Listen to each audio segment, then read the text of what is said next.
Decide aí. Eu vou fazer um churrasco para entrosar vocês. Vou fazer um churrasco para entrosar vocês. Ô, Braz, como é que é? Peraí, filho. Peraí, começa daqui. Vamos lá, aqui. Braz, como é que você tem visto essa pressão que a diretoria do Corinthians tem feito na arbitragem em relação ao pênalti, ao não pênalti do Léo Pereira e esse escândalo todo, nota oficial, reclamações, a imprensa também está batendo muito nessa tecla? O que eu posso falar é o que eu falei agora há pouco aqui. Na marra, na moral, fora do campo a gente não vai perder isso. O que pode acontecer é dentro de campo. Dentro de campo é futebol. Você perde, empata, ganha. Você tem vários resultados possíveis que podem acontecer. Agora, o Flamengo está muito tranquilo.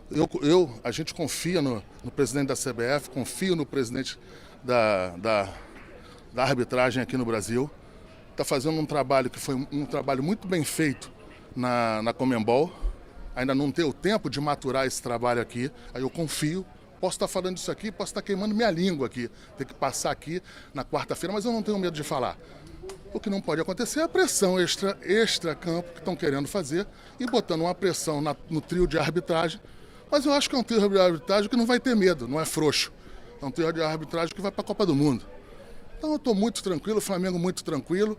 E é o que eu estou te falando, o Flamengo perde, empata, ganha lá dentro. Aqui na marra não vai acontecer nada. Ô Braz, falando aí sobre a situação do Corinthians, houve uma pressão absurda do Corinthians por conta do jogo hoje contra o Goiás e o jogo acabou sendo adiado. O Corinthians é beneficiado em algumas partes. Primeiro que vai voltar a jogar lá com o time titular na briga no Flamengo pelo G4. Foi beneficiado, o Flamengo jogou hoje com o time reserva e chega mais descansado para jogar aqui no sábado. Como é que vocês viram isso, na quarta? Assim, quem determinou para não ter o jogo foi a STJD. Isso é muito ruim. Isso que é muito ruim. Eu não posso atribuir ao Corinthians a não. Se ele se beneficiou ou não, se ele fez alguma movimentação ou não, é uma outra situação. Agora, quem tirou o jogo hoje foi o STJD. Eu acho que não é plausível. É o que eu falei ali para lá. Nem na várzea, 4 horas, 5 horas, você sabe se vai ter o jogo, se não vai ter, se choveu muito, se não choveu, se está tendo problema ou não no local. Entendeu? Então, é isso. Eu não entendi muito o porquê disso. É uma pena para o tamanho, pela importância, pelo momento em que a gente está passando, de ver, de analisar um monte de situação. Isso é muito ruim para o produto, para o futebol e para todos os envolvidos. O Flamengo, não vou te falar que se sente prejudicado ou não, a gente ganhou o jogo, deu tudo certo. Mas, por exemplo, o Corinthians disputa com outros times ali as posições G4, G5, todos a parte de classificação ali, não é só com o Flamengo. E agora eu não sei como é que vai fazer, quando é que vai ser remarcado esse jogo aí. Eu acho que não era plausível, não tinha, na minha concepção, o motivo era muito raso para não ter um jogo para não ter um jogo. Por isso, se tem um problema com um torcedor em função de um acidente, se tem algum acidente em relação até a parte climática, se tem alguma coisa, beleza.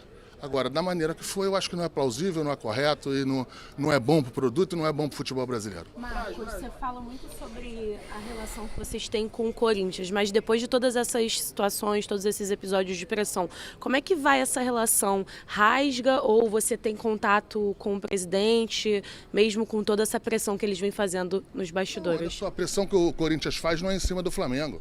A pressão que o Corinthians faz é em cima dos órgãos que fazem a competição. Então, assim, não tem nenhum tipo de problema entre uma diretoria e outra. Eu acho que eu acho que é uma situação pontual que não deixa de ser grave pela importância do jogo. Não tem nenhuma criança aqui. A gente está disputando um título nacional que envolve premiação, que envolve mais do que a premiação. Não tenho nenhuma preocupação com a premiação. A preocupação é com o título em si que está em disputa e uma preocupação de o trio de arbitragem vir para cá altamente pressionado, com medo, mas é o que eu falei. Eu confio na CBF e confio muito mais no presidente de arbitragem, que fez um bom trabalho na Conmebol, que está aqui há pouco tempo e está tentando desenvolver um trabalho correto, sério e que eu tenho absoluta certeza que com o tempo será muito acima da média da média na América Latina. Marcos, só um momento. Você acha que essa decisão do STJD de adiar o jogo, né? O Flamengo já passou por isso contra o Palmeiras em 2019, não teve torcida lá. Você acha que pode abrir um precedente ruim para o futebol? Qual é a sua visão em relação a isso? É o que eu te falei, eu não quero ser pontual numa determinada situação, eu acho que é ruim como um todo. Mais uma vez, eu vou ser chato nisso aí, nem na várzea. Qualquer campeonato aqui na Baixada Fluminense, aqui na Zona Norte, na Zona Sul do Rio, no aterro do Flamengo ali, para quem não conhece, aqui na Zona Sul do Rio, uma pelada, você com 4 horas, 3 horas antes, você sabe se vai ter o jogo ou não. 4 horas você vai ter o jogo ou não. Simplesmente, numa liga tão importante como a nossa, não teve um jogo de uma hora para outra. Isso é muito ruim pro futebol. Marcos, tudo bem? Boa noite, parabéns pela vitória. Quarta-feira tem um jogo contra o Corinthians, né? É um jogo de Copa do Brasil, mas a pergunta que eu vou fazer, muitos torcedores estão fazendo uma pergunta, então eu achava interessante passar para você. O clube, ele pensa em organizar algum tipo de evento na final da Libertadores? Não. Cara, a gente está pensando na quarta-feira. Até a quarta-feira eu te garanto que não tem evento nenhum. Depois a gente vê. Tá, beleza. Obrigado. Tá? Obrigado, Marcos. Valeu. Queria que você falasse um pouquinho sobre como é que tá a expectativa de vocês para quarta-feira. Sei que vocês que começaram o jogo hoje dificilmente começam o jogo na quarta, mas tenho certeza que é um jogo que mexe com todo mundo, principalmente depois da situação, da pressão que o Corinthians vem fazendo na arbitragem, a polêmica do pênalti ou não pênalti do Léo Pereira. Como é que tá o clima entre vocês para essa final? Um clima totalmente leve, totalmente leve. Eu acho que independente do resultado que a gente conquistasse aqui hoje, nada abalaria para quarta-feira. A gente sabe da responsabilidade que mobiliza o Rio de Janeiro, uma decisão grande pra gente. A pressão fica totalmente pro lado deles, a gente está muito tranquilo em relação a isso. Se foi pênalti ou se não foi, eu deixo para as pessoas competentes julgarem. Eu evito entrar nesse mérito. Então a gente sabe que tem pressão do lado de lá, automaticamente tem pressão do lado de cá também, então as pessoas fazem o que podem para se desmobilizar a gente está sempre focado, sempre dedicado naquilo e a gente esquece o extracampo, foca só em jogar bola.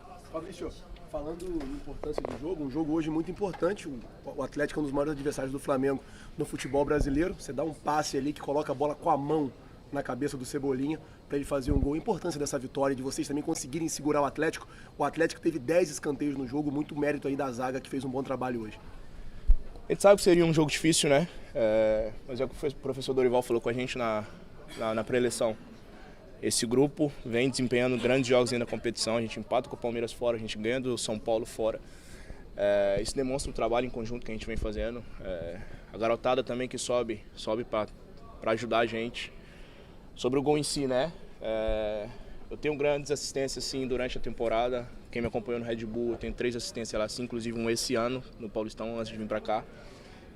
O Barbieri me conhece, ele sabe que é uma jogada típica que eu tenho. Quando eu tenho oportunidade eu vou procurar fazer essa bola, por isso que eu peço que os atacantes façam o movimento. Então fui feliz no dia de hoje. Referência também ao Davi Luiz, é um cara que conversa muito comigo, é um mestre em fazer essa bola, em achar esses passes assim, então ele conversa muito comigo sobre isso. Então fico feliz pelo resultado, fico feliz pela assistência, fico feliz pelo Cebola, pelo gol que ele fez. E acima de tudo porque muita gente fala, mas largaram o brasileiro. Não largamos o brasileiro. A gente está usando as armas que temos, a gente sabe que a gente tem 2 competições que a gente busca o título em cima dela. E prova disso é que esse time está dando conta no brasileiro, enfrentando grandes adversários, fazendo grandes jogos e conquistando grandes resultados. Fabrício, boa noite. Primeiro, boa noite. Parabéns pela vitória, parabéns pela assistência, boa sorte quarta-feira. Você veio contratado no início do ano, né? O pessoal teve muitas contratações, bombásticas, você veio, né, sem muita alarde, está fazendo o seu trabalho muito bem feito, jogando muito bem. Na verdade é uma pergunta até em relação ao posicionamento. Você está se destacando muito jogando pelo lado direito. Você acabou de citar o Davi Luiz como um exemplo, né? Até como uma inspiração nessa jogada, por exemplo. Você se sente confortável em jogar pelo lado esquerdo? Porque tem muito torcedor do Flamengo exaltando as suas atuações e até falando que você merece uma titularidade. Só que você atua pelo lado direito, o Davi também, que vive um momento fantástico. Inclusive jogou um partidaço contra o Corinthians quarta-feira. Você tem algum problema de atuar pelo lado esquerdo? Caso tenha uma eventualidade, uma possibilidade de você virar ou se tornar titular do Flamengo, uma vez que o Davi realmente está voando também pelo lado direito? Cara, eu tenho 26 anos e desde quando eu cheguei no Cruzeiro eu sempre joguei pelo lado esquerdo, tá? Pelo Cruzeiro no profissional eu joguei pela esquerda, Chapecoense eu joguei pela esquerda. Eu cheguei no Red Bull jogando pela esquerda e foi uma mudança no final de 2020 para a direita, né? O Barbieri assim pediu lá no Red Bull e assim acatei, sempre desempenhei, fiz grandes jogos, tanto jogando pela esquerda quanto pela direita. Eu acho que acima de tudo, tanto o Léo Pereira quanto o Davi vivem um grande momento, merecedores de estar jogando, de estar na titularidade. E eu tô aqui para ajudar o Flamengo, independente seja pelo lado direito ou pelo lado esquerdo, eu vou ajudar, vou sempre dar o meu melhor. E tô aqui para ajudar, cara, independente de qual for o meu lado na defesa. Fabrício, hoje o time terminou com muitos meninos, né? Qual a importância dos jogadores mais experientes e rodados como você para esses meninos que estão tendo oportunidade agora no time profissional? Assim, sou jovem, né? Mas com uma rodagem boa, experiência boa. E eu converso muito com essa garotada porque eu sou um cara que tem bastante pé no chão e talvez é o que eu posso passar para essa molecada, né? Fico feliz por eles, é difícil você chegar ao profissional, principalmente num clube do tamanho do Flamengo, gigante. O que eu peço para eles é que eles aproveitem as oportunidades, porque ela não avisa quando vai chegar, simplesmente aparece. Então que esteja preparado mentalmente, fisicamente, tecnicamente para fazer grandes jogos e ajudar o Flamengo a conquistar resultados importantes. Fabrício, você falou que conversa bastante, né, com o Davi Luiz. Já não é a primeira vez que você menciona isso. A gente viu no jogo da quarta-feira que o Bruno Henrique e o Rodrigo Caio, né, que não estão machucados, não iam jogar. O Varela e o Pulgar, que também não estavam inscritos na Copa do Brasil, também foram para o vestiário, participaram da pré-eleição, né, participaram de tudo. Então eu queria que você falasse como é que está o clima nos bastidores entre vocês. O colega falou aqui sobre a possibilidade de você se titular. Queria que você falasse como você se enxerga nesse momento do Flamengo e como é que está esses bastidores para a grande final. Vou falar primeiro dos bastidores, né? A gente sabe que o Rio de Janeiro se mobiliza para esses momentos, né? O Flamengo se prepara para fazer em todas as competições. Então o clima é o melhor possível, acho que depois de uma vitória mais ainda, mas eu ressalto que independente do resultado que fosse aqui, a gente sabe separar as coisas, sabe? Me fizeram essa pergunta também quando a gente perderam lá pro Corinthians em São Paulo, né? Perdemos de 1-0, como é que ficaria o clima pro jogo da Libertadores, né? Acho que a gente tem que saber distinguir as competições. Que vai jogar, a gente sabe que está se mobilizando para esse jogo, se concentrando no máximo. E agora eu vou falar sobre o meu momento, né? Sem dúvida nenhuma, o melhor momento da carreira. Eu acho que tenho poucos jogos, mas grandes partidas feitas. Fico feliz, acho que venho para isso, venho para ajudar, venho para somar o máximo que eu puder. E vou sempre me dedicar, sempre me entregar. Pode ser que num dia eu não esteja bem tecnicamente, mas força de vontade, raça, nunca vai faltar. Então fico feliz, muito feliz pelo momento. Obrigado. Obrigado.